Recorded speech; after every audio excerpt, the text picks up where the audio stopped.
What's going on with you boys and girls? Welcome back to my channel. I know you guys have been waiting for this. I know I promised this to you guys. A brand new Tellarknight deck profile featuring, you guessed it, Fiendsmith guys. The Fiendsmith have made their way back into this deck profile simply because of the impact that it has on the meta game. That combined with the fact that it outplays Ryzeal altogether tells its own story. The fact that it meshes with Tellarknight so well versus Ryzeal also tells a good story. But we are not here to tell stories of how one engine is better than the other. We are here to demonstrate, and this is exactly what I'm going to do. I'm going to show you guys a deck profile, in-depth breakdown of each card, and then in the next video I can show you guys a combo tutorial, because I know you guys love seeing those. So without further ado guys, smash that subscribe button, don't forget to leave a like of course, and please share down in the comments down below what you think about this deck profile. I'd really like to hear some feedback of all the new Tellarknight players, and of course the existing Tellarknight players, as well as the ones in my Discord. If you guys are interested, drop a comment down below and I'll invite you to the best competitive Tellarknight server that there is. And that's spinning facts guys. Okay, so without further ado, let's jump into it. So, going right into it guys, we are going to start off with our Tellarknights. We are running one copy of Tellarknight Liren. I'm just kidding, we are still running 3 of Tellarknight Lirens. She is your best Tellarknight card, and in the whole reason why I guess we're kind of staying competitive, I honestly wish that we had strong cards like her. You'll notice that this card is a chainable card, so you can chain block Ash Blossom or anything that can interrupt your first normal summon. You don't really want to summon her off by herself. On summon she does have an effect that searches for a Tellarknight spell card, but I'd rather combo her off with the other Tellarknight monsters. That way you can chain block, and you can chain block in any order. For example, if you normal summon what do you call it, Unukalai, you can have Liren be the chain link 1 and Unukalai be the chain link 2. It just depends on your preference, because it states when this card is summoned. It doesn't say special, normal, set, or it just says when the card is summoned. So pretty handy little niche information there for the card. So Book of Eclipse, for example, will retrigger these cards again. I took out the spirit cards. I think they're good. However, I feel like I need more gas to push through in case Liren gets interrupted. We really need to get to our spell card, and I feel like Caduceus can get us there. This guy's actually pretty nasty against the format. He's a broken card. I really feel like that he is truly the best Tellarknight that we have, simply because just like the modern cards nowadays, he has a couple effects built in. One, if we have a Tellarknight on the field, Constellar on the field, which is most of what our cards are, he special summons himself for free. On top of that, he searches a Constellar spell or trap card. If they come out with a good trap card, maybe that'll be a good reason to run them at 3. But right now we're trying to make sure we get to our spell card. And on top of all that, when you make a Constellar with him, whenever he battles a light or dark monster, it's not a once per turn. You banish that monster before damage calculation. So this guy was actually putting in a lot of work against against Yubel, against Tearlaments. This guy was putting, and I think like the format is still where we are battling a lot of light and dark. Hence the Ryzeals guys, he can banish your Detonator on damage calc, and then Detonator's effect will not activate because it's gone, and Lunar and that Eclipse new XC, that one trigger as well. So that's the whole reason why it's in here. I want to test it out, see if it resolves. Then there's the one-ups. We are running one Foolish Burial of Unukalai. She's a really good card. I just wish they had more effects. Altair is another one of those that you need to run, and we are minimizing the names. Altairin is really good. She special summons and pops cards. The reason I'm running one-ups because there's a new tech that in here that I'm trying out as well, that I want to see how well it can. It's basically if it resolves. I want to try this out in a locals match, which I will. If it resolves, it's gonna basically be an endless loop of Tellarknight pop, Tellarknight reborn, once per turn, my turn and my opponent's turn. So that's pretty spicy, guys. So I want to see if I can resolve that. And then of course Capella, because we are still playing the what do you call it? The Paradise package. Paradise is still cracked, man. It's still. I'm surprised a lot of people are not on that card right now. I'm glad that the Tellarknights are the only ones that are really able to bring this guy out consistently, and I think that you know, that's the best way to end the board with Paradise. Anything else, I feel like you're leaving yourself open, and Tellarknights are trying to keep up with 2025 decks. It's really tough out there right now. But Paradise makes it even battlefield. And for the spell cards, we are running a couple Constellar Tellarknights, still at 2. Recursion, rank up modulation. This is the whole reason why Ice and all that stuff, Ryzeal stuff, did not work with this deck, because it made this card look bad. Because this card is the whole reason why we can play this deck, because it helps us rank modulate. Anyway, so that's the Tellarknight lineup. We are going back to the Fiendsmith pile, guys. Fiendsmiths are amazing. I'm fully expecting, hopefully not though, for these cards to get hit one way or another on the ban list. It's unfortunate, but I think that's the truth. But for right now, we are running 3 Engravers. We're running Lacrima, your free level 4, basically. 1 Lurie, Lurie it is, and then an honorable Fiendsmith, I think. And this card's spicy, but this card will get you out of a lot of sticky situations. Is Santa Claus. I am maining this bad boy for many reasons. One, you can just force early interaction with Detonator by tributing it. And 2, unlike a Kaiju, this bad boy is actually searchable with Track. Thanks a lot to my friend Jeff, that you guys, Abysmal YGO, you guys make sure to check out his channel as well. Hopefully he leaves a comment down here so you guys can check him out. But yeah, you can search him off of Track. So if you're going second and you're trying to break that board, just go Track, search for Santa Claus, and then just trip it over his monster. And we are running Fiendsmith of Paradise. This deck can break at times, like 20%, maybe like 15-10% of the time you might brick, but at worst you are ending on Caesar and Paradise. I think like that's why Paradise is so crucial to be in there. There's another sub-engine. This deck, I feel like it's getting to be a lot of engines. I feel like I'm breaking my own protocol by saying not too many engines, but they're so like free and generic that it doesn't conflict with your deck at all. It's almost as if like you're still playing your deck without realizing that these cards are in here. That's what I like. It's not like they can't be on their own. I guess that's what I'm trying to lean at. They're not decks on their own. Like Fiendsmith is not a deck on its own, and this next one, neither are they. We are running double Lubellion here, guys. The Bestial engine right now is really strong. It's been strong ever since it came out. I always was a favor of it, especially since Chaos Angel came out after that we can run in this deck. We are running 1 Magnemite. We are running double Druze. Druze is very important, guys. I think helps break Ryzeal board on his own.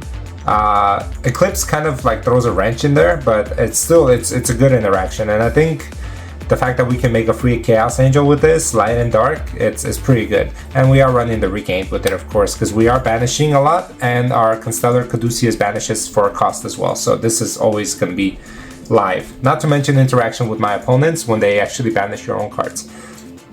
The last 2 non-engine guys, I mean, we are running the armored cards still. They're for the grind game. They also can get over Chaos Angel that we face a lot actually nowadays. They can make you swing twice with a big old Dark Lancer, so these guys are good. And they make sure that you put up Paradise and some sort of interaction during your opponent's turn. For the hand traps, guys, we are running 1, 2, and 3 Ash Blossoms, guys. 3 Ash Blossoms is still mandatory, still a good hand trap. Triple Veiler. Veiler is there because of, again, interactions and the fact that Bestials become live with Veiler in the grave. Double Nib. Nib is very good, guys, especially against Mitsuguri. It still resolves to the fullest. You don't get a monster on board, which is good, but their board still gets blown out. And then, of course, the triple Imperm. Imperm is really good. Just be careful with this card. I was talking to Josh the other day, and when you play Infinite Impermanence, it does conflict with your Bestials. So you want to make sure that you kind of activate Imperms first against Bestials. It depends. You know, you want to be careful. And for non-engine, like for the just generic, we do run double Talent. Talent can win games on its own. It's a very good card right now. And then one of the Rhoda. To be honest, Rhoda is actually, funny enough, on the cutting block right now for me. I'm keeping an eye on for it because I don't see need for it, because you are already going through your entire Tellarknight engine with Pitch and Deltaros anyway. But yeah, so that's my main deck. And I would love to show you guys combos. I don't want to do it in this video or else it'll be like a 30-minute video. And I'm sure you guys don't want to see it. 30 minutes of me just blabbering. Maybe you do, maybe you don't, who knows. Okay, let's jump into the extra deck, guys. For the extra deck, we are running one copy of Deltaros. Deltaros is the VIP of this deck. I'll put him in the middle. This guy can, man, I was thinking the other day, if he can reborn from graveyard, if he had the trigger effect, that'd be nasty too. But unfortunately he doesn't. He only specials from hand or deck, which is pretty cracked for its time. You know, this card came out in 2015, 2016. It's pretty insane to this day, okay? 3 level 4s is all it takes, and then upon being sent to the graveyard from the field, not as a monster, not as a spell, so it doesn't matter. That's why it meshes with the armored engine so well. You get to activate its effect, and it's not once per turn. It does have an effect while it has an XC material. Your opponent can activate cards or effects when you normal or special summon monsters, which I'm trying to find out the implications for when it would apply. Would it dodge something like Nibiru, or would it dodge like Imperm and stuff like that, or Ash Blossom? Basically, I think that's where we're leaning for. M7 is there for our way to access the from Fiendsmith to Tellarknights, as well as like you can make this with a Bestial and a Fiendsmith if you want to. So if you really need an access to Tellarknights, this is how you make him, and he becomes a live M7, which can be deadly because you can recycle a hand trap from your grave or send something from your opponent's grave away if you want to, or the field actually. So M7 is pretty nasty work, man. It's a very underrated card. And then we are running one Caduceus. I don't think I need to. I've never went to games lately where I'm like, man, I wish I had that second Caduceus, because I think of how good the Fiendsmith engine is, and the Bestials, they put in the work for you after you're done using the Tellarknights. On top of that, once you bring out Paradise, it's usually game over. So that's it for the Tellarknights. For the armored cards, these guys kind of go hand in hand with the Tellarknights. Lancer is cracked. If in case your Caduceus get interrupted, you just bring out Fortress and then you search your armored cards and you keep playing. So a lot of interactions are baited on Fiendsmith stuff. Not a lot of players hold it for Tellarknights, and that's where you can sneak in and kind of win for game. So yeah, Fortress has that double damage effect when it's equipped to like Lancer or to any other XC monster on the field, so keep that in mind. And then Lancer's once per turn Snatch Steal. It gains attacks when it's equipped with the trap card, so it can get over big bodies. It can get over Chaos Angel too, you know, if it gets strong enough. So that's it for that lineup. Let's go into the Fiendsmith. We are running the one Requiem. Requiem is self-explanatory. Moon of the Closed Heaven. If anything, I feel like Fiendsmith will be left alone and this will get hit. That way not a lot of decks can access the Fiendsmith engine. I think that's the biggest issue. A lot of people have access to Fiendsmith engine, and that's all because of her. So if you cut this thing out of the equation, a lot of people are gonna shy away from the Fiendsmith. So I think she's gonna get hit. We are running one Desiree because we are running Paradise, and then one, of course, Necrocook Princess. Handy effect. If you can make her before pitching Engraver from your hand to search for the spell card, she will have trigger and give you a drop. So remember that secondary effect. A lot of people forget it. And then of course Caesar is still Caesar. Pretty decent in today's format. A lot of people thought this was gonna get hit. I don't think so. It's not like as powerful as it once was. So there's a lot of ways to play it. I think Ryzeal deals with it pretty easily. And then of course we are running the Chaos Angel, guys. Chaos Angel is a VIP in this deck. Puts in a lot of work. Just beats Ryzeal, slaps him around like crazy. Paradise Smashers are Tellarknight end board, and then another way to deal with a Ryzeal, of course. There's a lot of ways, right? I'm trying to build this deck to show you guys that that's how you deal with Ryzeal matchup. Star Slayer is Solo's detonator, okay? But yeah, so that's pretty cracked. And then SP Little Knight is there as a last resort. Could be another Caduceus, but as far as I know, SP Little Knight's pretty nice, so she can stay in there. And then one card that I'm trying to try out is Abaokal, the Lightless Shadow. I tried very hard to obtain this card. If you guys are not aware of what this card does, it's a link 4. So usually what you do is at the end of your board, at the end of this board, you can link away Paradise Smasher and Moon of the Closed Heaven that somehow gets recycled to your extra deck. I'll show you guys that in the combo tutorial. It's not easy to pull out, but once you pull it off, it's pretty nasty. Once she hits the field, she has an effect it's a quick effect, right? You can banish this card, pitch a card, and then reborn a light or dark monster from your graveyard. Any light and dark monster, which is all our deck is. So you have continuous loops of Altair during your turn and during your opponent's turn, which is pretty nasty because it can do this during your opponent's turn as well as pop a card on the field. So You pick and choose what you want to do. I almost exclusively think she's good for removing herself and bringing a light and dark monster, because that just baits. For example, like during your opponent's turn, you get rid of her. You bring Altair. Altair will bring back Deltaros. Deltaros will bring back Alteran. Alteran has an interaction to pop.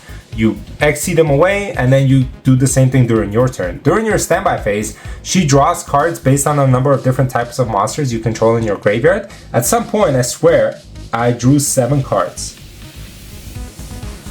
Of course, you have to put some of that stuff back, but it unbricks your hand, basically. It reshuffles your hand, which is insane, guys. So once this card resolves, like at least stays on the turn to clap back to you, like you're winning. There's no way you're not gonna pull it out. For your side deck, For your side deck, we are running still awesome for the time card. There's a lot of slow ass players over there, man. I swear to God, even though they've played the deck millions of times, they still slow play. So awesome is there for that.